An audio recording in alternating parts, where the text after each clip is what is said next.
Have you ever thought of getting involved in property development? That's what we're going to be discussing in this episode of the Michael Yardney podcast as I chat with my son, Bryce Yardney, Director of Metropole Projects, who's been involved in hundreds of medium-density property developments. And we're seeing more and more people interested in getting involved in property development because at the moment, during periods of flatter capital growth, they're looking at manufacturing capital growth. Today, we're not going to talk as much about the upside of it, but the risks involved, to give you a realistic view of what's going on. Because property development involves a wide range of activities and processes, from purchasing land, building, developing, and to be successful, you're going to need to educate yourself on the property, on the markets, economics, finance, town planning, construction process, and even the marketing of real estate projects. Sounds like a lot of work? Well, it is. But if you get a good team of people around you, and you've got the finance to be able to do it, property development is a great way of building your assets and buying your next investment at wholesale. Now, it's not easy, and that's one of the reasons we're going to now unpack a lot of the potential risks, but hopefully it'll give you some better insights so that at the end of today's show, you'll have an understanding of, is this for you maybe now, maybe at some stage in the future. So welcome to today's episode of the Michael Yardney podcast. Welcome to the Michael Yardney podcast, where twice each week you will learn a number of new ideas regarding success, property investment and money in around 30 minutes. Our show is brought to you by Metropole, who specialise in helping you grow, protect and pass on your wealth through strategic property and wealth advice. Now here's your host, Michael Yardney, Australia's most trusted property commentator, who has once again been voted Australia's leading property investment advisor. That's the fifth time he's won a similar award in the last 7 years.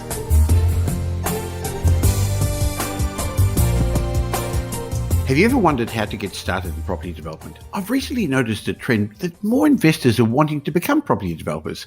It's probably because in many markets around Australia, there's minimal growth. They're in fact falling in value, and real estate investors are looking for a way to manufacture capital growth at a time when the general growth is going to be slower or non-existent. Now, I know some of them think, I'll buy a block of land or I'll buy an old house, I'll pull it down, I'll build a number of townhouses, units, apartments, then I might sell some, keep some, move on to the next project. Boy, does it sound simple. And I know there are courses out there telling you come along to my weekend course and you can go home and you'll be a developer. No, it's not like that. And I know that from being involved in development for well over 30 years. There's a lot more to the development process that you see when you drive past that property site, the construction site. So I'd like to discuss a little bit about what's involved there, but today, more importantly, outline some of the risks so that you don't get caught out. And I'm going to do that by having a chat with my son, Bryce Yardney, who's Director of Metropole Projects, and he's in charge of our development project management team in both Melbourne and Brisbane. Welcome, Bryce. Thanks for having me. Now, Bryce, as I just said a moment ago, people drive past and they see a construction site or they see what's going on the block and they see that going on and they get excited, that looks good. But in reality, much of the success of any development is already underwritten long before they even get onto the site. Yeah, it does look easy sometimes, but developers follow a process, a sequence of steps from the moment they first come up with the idea through to construction, and then for the ongoing management of that asset, whatever that is, selling, managing, keeping it in the long term, long after that. So while that process might vary from developer to developer, usually it's broken up like this. They'll come up with the idea, then they'll refine it because there's a tree, there's a setback, there's an easement, something along those lines, test the feasibility, make sure it all makes sense, they're going to make a profit out of it, negotiate the contracts, make some kind of formal commitment, buy the property, whether that's an auction, off market, private, whatever that is. Then they have to construct the property, completing the project, and then managing the asset for the long term, hopefully 10, 20, 30, 40 years. Well, that's the topic of a whole separate podcast. And in fact, about a year ago, we did a series of 2 podcasts talking about the various stages of renovation and development. So if you're interested in listening to that, Bryce and I did that about a year ago. Go to Apple Podcasts, Google Play, wherever you download this podcast, and go back and do a search on property development, and you'll hear about the stages. But today, Bryce, I'd really like to talk a bit more about the risks. Because I know when I got first involved in property development in the early 80s, I didn't really understand the process. I made heaps of mistakes in my early development, including out some essential steps. But somehow or other, I managed to come out with a profit. And I thought I was clever. I thought I was smart. But in reality, I was trading in a strong property boom that covered up my blunders. If I made similar mistakes in today's market, I wouldn't survive. And I know we both know a number of developers and builders who over the last year aren't there anymore. And that's tragic. That's unfortunate. So what I'd like to do is go through the risks. And as we said a moment ago, the development project starts even before you get on site. So let's start with some of the risks before you get going, the development risks. Some of the most common ones I see is people mistake precedent for permission. They'll look at the development down the road, even the one next door, and think they did it, so I can do it. That's not always the case. Rules change. For example, in Melbourne, we went through some planning changes 4 or 5 years ago. If you saw a development that was built before that, or even got permission before that and was built years after that, the rules have changed completely since then. So just because somebody else did it doesn't mean you can do it. Every site is different. Every site is unique. Rules change. So it's good. It's good to see precedent. You want to see that, but it's not everything. Now, I know in Brisbane, for example, they've got different heritage listings where you can't even pull down a house built before a certain time. And that can be in the same street, either across the road or right next door to you. So even though there's a development 2 doors, 3 doors down, and they were able to pull down the old house, the property you've bought may not be possible. Yeah, zonings can change. It doesn't have to change it in a logical place at an intersection at a street. It sometimes can change literally in the middle of the house or halfway down the street. Sometimes there's no logic to it. Okay, but I've just looked at a property, and on the internet it actually says it's a development site STCA, subject to council approval. What does that mean? Subject to council approval is like the word but. Anything that comes before it is meaningless. You could build a castle subject to council approval, but it doesn't mean you've got any chance of getting council approval for a castle. So be careful of listening to the agent and trusting them and saying, yeah, you can do a development here subject to council approval. Easy for them to say because it means absolutely nothing. I think you've actually got a really good story of somebody that listened to the agent and probably didn't get what they were expecting. Boy, it goes back a few years, but I do remember Bill coming into our office a number of years ago, quite a few years ago, and he went out on a Saturday morning to buy a loaf of bread, genuine story, and he actually went past an auction and he bought a property with development potential. Boy, did he get into trouble with his wife when he got home. And the agent said they could build 3 units on it, but there was a 15-metre fall over the back from front to back of the site. A bit hard to see when you've got a building there and you've got tall trees and other things. But the trouble was, because of the slope of the land, we could only get 2 units on, and just rather than the 3 townhouses he'd hoped for. So the great property that he thought he bought it was a development site, but wasn't the bargain that he expected. Bryce, similarly, I know that your team in Brisbane has managed to buy a number of sites since there's been new zoning, but the agents and even the owners didn't fully understand the great upside potential that was there. Yeah, and that's the time when it's a potentially great reward for you. If you understand something and see an opportunity where others have no idea about it, fantastic for you. Jump on it and you can get something for a lot less than it might otherwise be if they knew what they were selling. So as we talk about development risks, I guess one of the risks people are concerned about is, well, what if I don't get a development approval? What if I can't build 2 or 3 or whatever new dwellings on the site that I wanted? How likely is that to occur? It depends where and depends what we're talking about. You have to understand the council you're getting into. You have to have at least a basic understanding of town planning knowledge, or have someone on your team that does, whether that's a project manager, buyer's agent, town planner, architect, somebody that understands what you're getting into, understands the council, because Some cities make it really simple. Brisbane's a great example that they've got one council that covers them. They've got a few councils, but one that covers the majority of Brisbane, as opposed to Melbourne, where we've got about 50 different councils. So it can be very different from one suburb to the next. You need to understand that council, what they're going to allow, what they're not going to allow, but not just what you're going to read on the website, not just the rules you're going to see in their version of Res Code and their amendments to that. It's the under the counter policies as well, the ones that you won't see, things where they use very vague words like neighbourhood character. What does neighbourhood character mean? It can mean whatever somebody thinks it means. Visual bulk, what does that mean? Do you have to be set back 2 meters to not be visually bulky, 3 meters not to be visually bulky? It's very, very subjective, and they use those subjective terms to get what they want with those kind of policies. I think we should understand that councils have areas where they encourage development. And in general, that's on the main roads or near transport hubs. They have areas where they're encouraging incremental development. So you could pull down one dwelling and maybe put two, but you couldn't put medium density developments. And then they've got areas where they're not going to allow you to do development at all, such as heritage listed areas or conservation areas, flood prone areas. So the answer is you've got to understand the council regulations. And I know people go up to a council and say, hey, that property at 24 Smith Street's for sale. What can I put on it? What sort of response would the council give you if you rang up and asked about that? Put in an application and we'll give you a response, which of course you can't do before you buy the property. So you're not going to get much out of a phone call with council.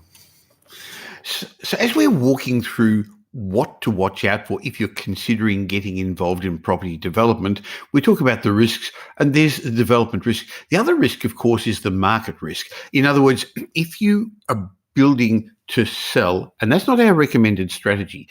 To us, we believe property development is a way of building an asset base that in the future will give you cash flow, but in the short term, you actually need to, build your own asset base. So we're suggesting you buy to develop, to hold on in the long term, but there's usually a 2-year at least time frame for these developments. So you've got to be cautious of the market risk. You could end up at this stage of the market when there's a bit of a downturn, when prices aren't as strong, when rents aren't as strong. And I think if you're considering doing it for selling, you've also got to be very cautious about competitive developments. You've got to see what the supply's like, what the pipeline's like. But Bryce, I think one of the biggest market risks I see for people who start off and do it themselves is delivering the wrong product to the market, not understanding what the market really wants. Yeah, that's a big one. One of the biggest mistakes is people build what they would want to live in, rather than the correct way to do it, which is to build what the market wants. Well, there's other sorts of risks as well. Finance is one of the big risks. We're going to go through this in a bit more detail in a moment, but I think you've got to be conscious of the fact that finance is a huge cost. I don't think people get it right in their feasibilities, Bryce, and they don't realise how a small change in interest rates, even though it's unlikely to happen in the next little while, but we've seen others caught out with this, it can actually significantly change the feasibility of their project. Yeah, and especially things like time as well. A 3-month delay in council just because the neighbour's being a little bit difficult and you just have to go through the council process. Time is money as well. So those things can compound. An interest rate change, suddenly the project takes a few months longer and suddenly you're spending a whole lot more on interest than what you initially planned. Now, we're going to talk about finance in a moment because people don't necessarily recognise the difference between finance for development and finance for buy and hold.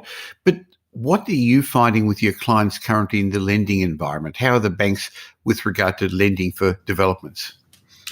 More difficult than ever. And I didn't think that was possible a year or two ago because it seemed like they were the most difficult they could be then. But even more so now, everybody's a little bit scared of what's going on. They're being very conservative. They're scrutinizing it a lot more. It doesn't mean it's not happening. People are still able to get finance, but you just have to jump through more hurdles than you ever had to. Okay, so as we move through the potential risks, and we're going to number them in a moment, there's also the construction cost risk. I know a lot of people think I'll get a builder. I can see that there's builders down the road doing things. I'm going to get somebody who's reasonably cheap. And I think the other way people are doing it is there's a number of big name builders who specialize in this dual occupancy townhouse development space. How do you choose a builder and how do you stop yourself from getting it wrong? Very big question, very complicated question. There's a lot of things that come into choosing a builder.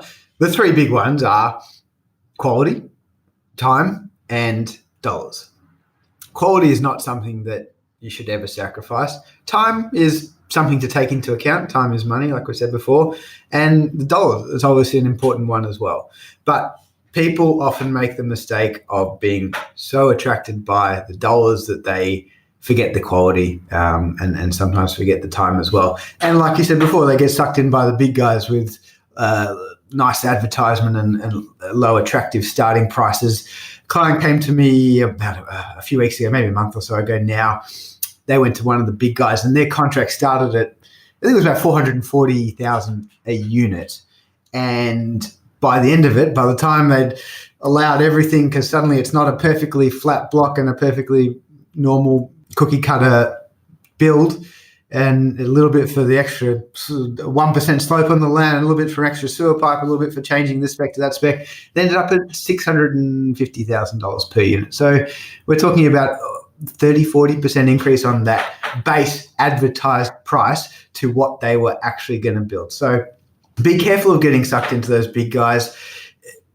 They have big overheads. They've got big marketing costs, and you're the one that's going to pay for them at the end of the day. It doesn't necessarily mean that they're the devil and you shouldn't go with them, but just recognize that what you're getting with them and what you're paying them for. And yes, they can make it easy, and convenience is nice to have, but you will certainly be paying for that convenience. So we've discussed some of the risks that are possible if you get involved in a development project. How do you manage the risk, Bryce?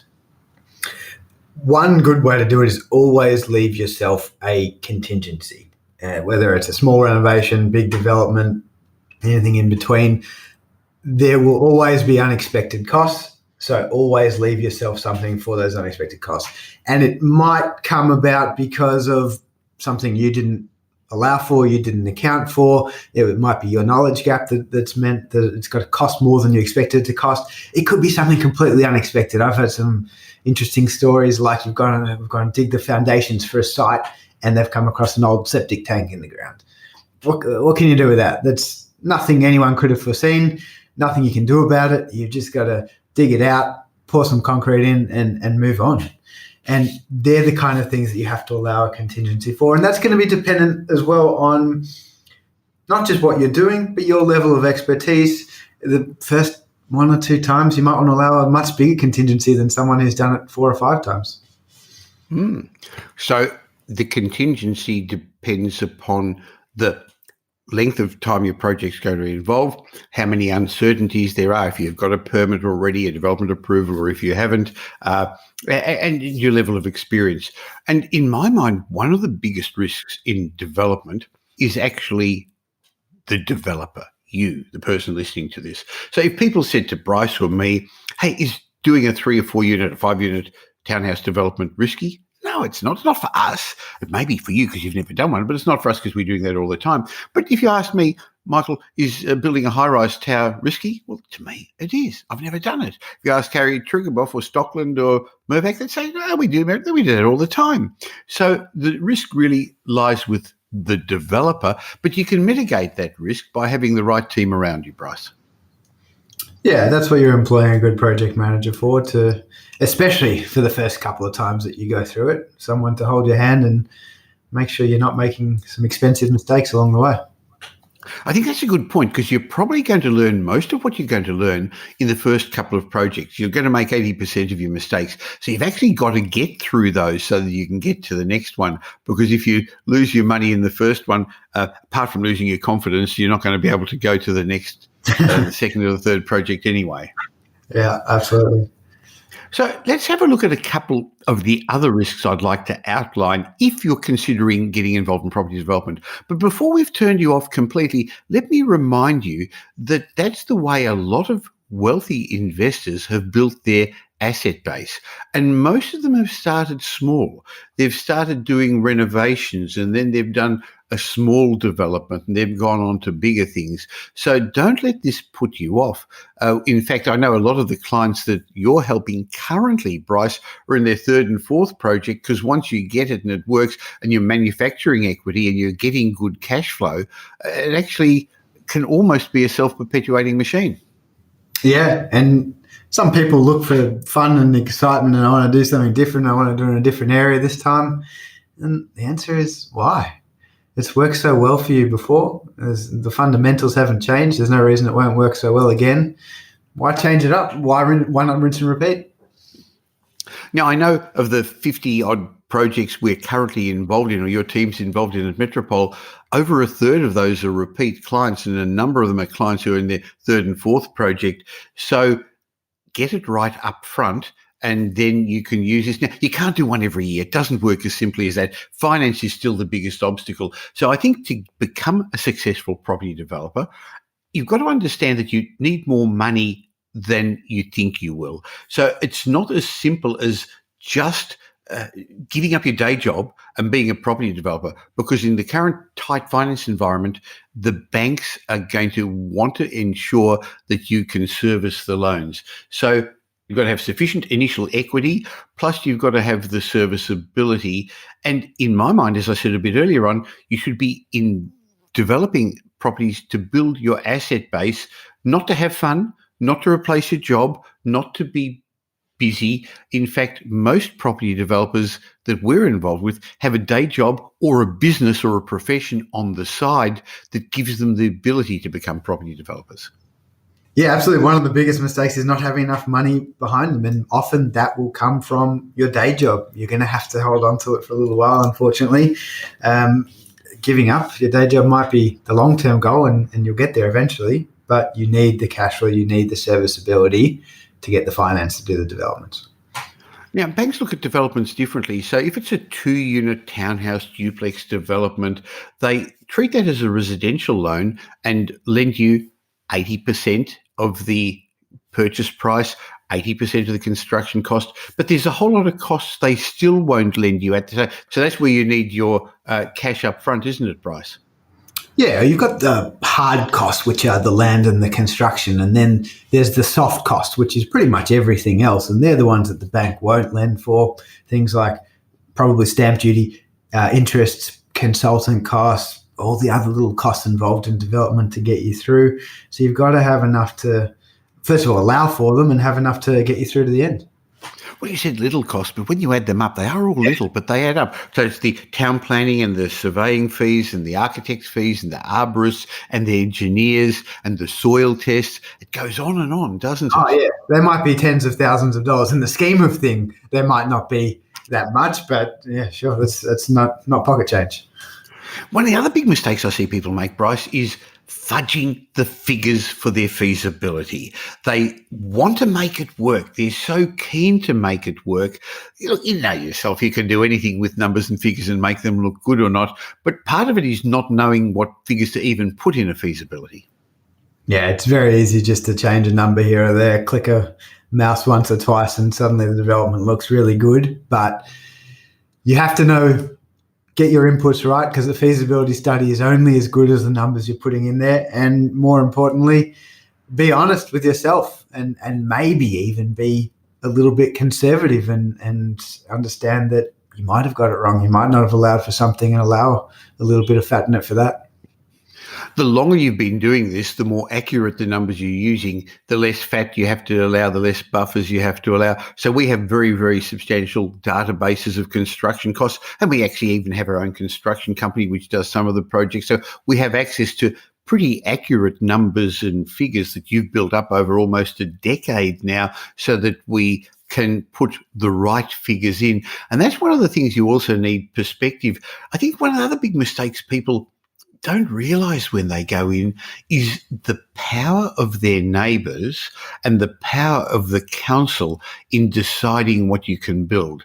You shouldn't underestimate that. Bryce, I'm just thinking of Malcolm Street, where the council made us do something really silly and have a sloping upper wall to make it less bulky looking for neighbours where they couldn't even see it from where they were.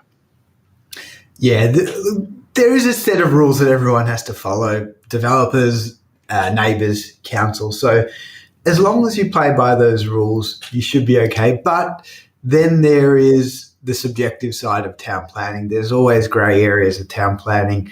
So neighbours, objectors do have power. You have to, as silly as their objections might be, you have to entertain them. You have to take them seriously, because anyone that plays the game can seriously, maybe not stop you from doing what you want to do, but they might change it up with something silly like that, like a sloping roof, or they might just delay you, and time is money.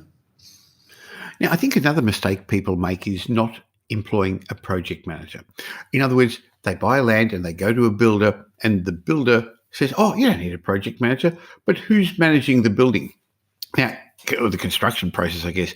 A lot of people will think, well, maybe the architect should. And while architects are very good at creative design, I found a lot of builders don't like working with architects as project managers. And if anything, they'd actually increase their quotes because of the extra hassles and challenges with working as an architect, with an architect. And you also need someone to help you with the role of the developer, which is your job in all of this, which is to constantly tie it back into the feasibility. Make sure it's what the market wants. Make sure it's feasible. Make sure you're going to be able to fund it and get through it, because the architect doesn't know that. The builder doesn't know that. So interestingly, the property developer is very much like a movie producer in my mind. They actually go past an old place and they can see something other people can't see. So it's not their job to be the film editor and the actor and the director and the sound person and the light person. You're the producer who has a vision of what's ahead, and then you employ all those other people to put it in place and make it happen, Bryce. Yeah, absolutely. And I'm not saying that these architects or builders are doing it for any other reason. There might be fantastic architects and builders and fantastic people, but it's not their job. It's not what they do. They don't think in this way. So that is your role, or if you don't understand that role well enough, that's what your project manager's for. Well, interesting. The last point I was going to make, and you've just said it for me, is one of the big mistakes people make getting into property development is they don't know what they don't know. And so that's why you need somebody around you to help you. Absolutely. That even just that first time, you will learn so much. You can read all the books you want and go to all the seminars you want, but you will learn way more on their first development, going through it step by step. You'll make some mistakes along the way, but hopefully you've got someone in your team that'll limit those mistakes and hold your hand and guide you through it. But absolutely, there's no substitute for that experience of going through it. So if we bring it right back to the fundamentals, if you've been listening to my podcast, if you've read my books, if you've been following my blogs, you'll know that I believe you should own the sort of properties that are going to be in continuous strong demand moving forward. And the way we live in Australia has changed. So we're now swapping backyards for courtyards and balconies. More people are going to live in apartments, but not those high-rise towers now, not after COVID and the construction problems with those. More people are going to live in townhouses. And in fact, the last census showed there was an 11% increase in the number of people living in townhouses over the previous census. So people are wanting modern, big accommodation, but on compact blocks. But they're still wanting a block. They're still wanting a backyard, especially after having had experience with lockups recently.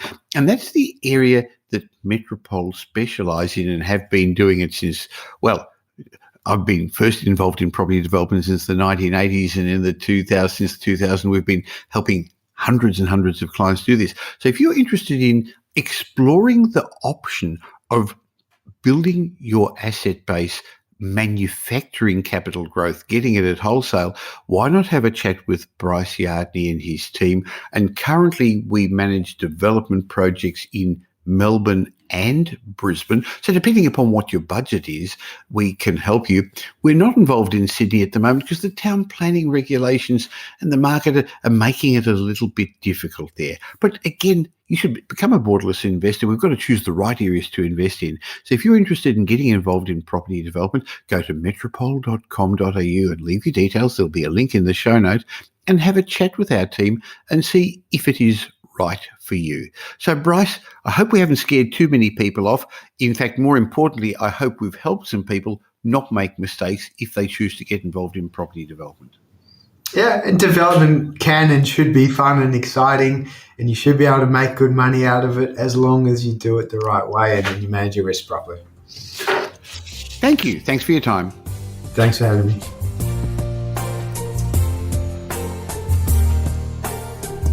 In a moment, I'm going to share this week's mindset message with you. But now, having had a chance to listen to Bryce and me talk about property development, are you interested in finding out if it's the right thing for you?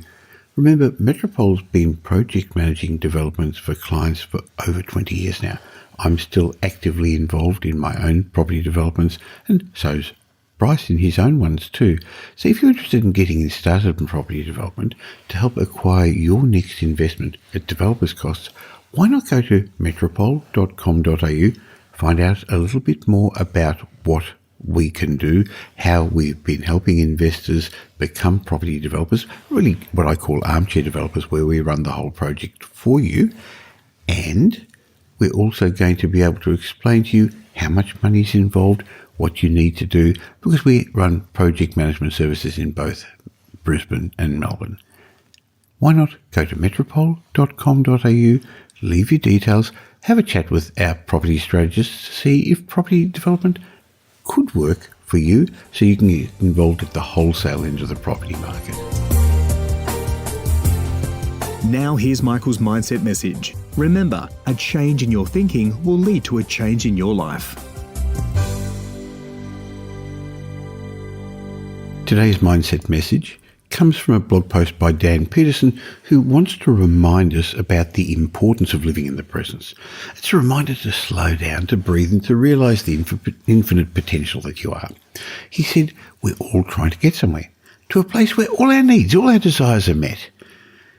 We all just want to be okay, to have a meaning, to be valued, to be at peace, to be happy, and to have fun. This is what we all chase, but most of the time we don't have it because we chase it. The chase clouds the moments.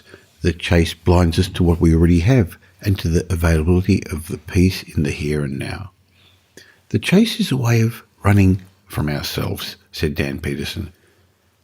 We can't have everything we want, but we can have peace, not just on the weekends or when we retire, but right now. Not at the bottom of the bottle, not through a paycheck, but within you. It's available to all of us right now, said Peterson. So he suggested, take it one day at a time. Deal with what's in front of you right now instead of focusing on what hasn't or what may not work in the future. Things usually don't turn out the way we imagine they will, but they usually turn out the way they should. Right now is the only thing happening, and this is where it must end. If you make the best of the present, you'll make the most of your future, says Peterson. It's good to have goals and have a vision for the future, but don't let it cloud the moment. Anything worth accomplishing in the future is no more valuable than what you can experience at the present moment. Peterson said, death may come before our goals and dreams are accomplished, so don't forget that life is right now and may only be right now. What is worth doing or experiencing right now? What is worth the very little time you have left? Now, there's some interesting thoughts from Dan Peterson where he correctly says you've got to be grateful, you've got to be appreciative, you've got to enjoy what's happening. Now, he's not saying don't make long-term plans, because if you don't have goals, if you don't have plans, you're not going to get anywhere. But I think what he's trying to tell us is enjoy the journey, because if you don't enjoy the journey, you're not going to appreciate the destination when you get there. Well, today's podcast was a little bit different, concentrating on property development, but even if you're not ready for that at this stage of your property investment journey, hopefully you'll be able to put this in your memory banks or in your resource library to have a listen to again when it's the right time for you. But if you've got some benefit from it, why not tell the world about the Michael Yardney podcast? Tell a friend, tell a mate, do it through social media, or you can tell the world by leaving a review on iTunes or wherever you listen to this show, as Sarah Fennell did. And Sarah, thank you for leaving the review, and whenever I read out your review, just email me, michael@metropole.com.au, and I'll say thank you by gifting you one of my books. And Sarah said, useful property info for everybody. I've been listening to this podcast for a few months now. I'm a recent first-time buyer and find this podcast very informative, both for now, but also for growing financial freedom and investments. Highly recommended. Well, thank you for those kind words, Sarah. Now, if you got some benefit from today's show, watch out, I'll be back twice a week in your smartphone or wherever you listen to the Michael Yardney podcast. I look forward to keeping you up to date with what's happening in the world of property, investment and finance. But in between, you can keep up to date with me on social media. Just look for Michael Yardney or with my daily property market update. In the meantime, have a great week. Make it a great week.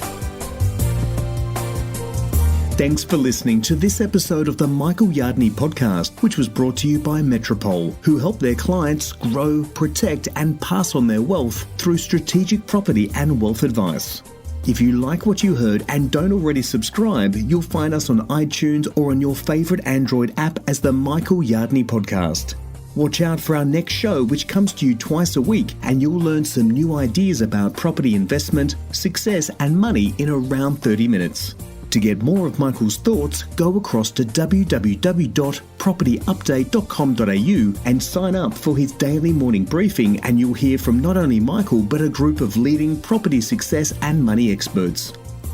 And just a reminder that the information you heard in this show today is general educational advice and not specific investment advice, as we don't know your personal circumstances. If you're looking for specific advice, why not ask the team at Metropole to help you?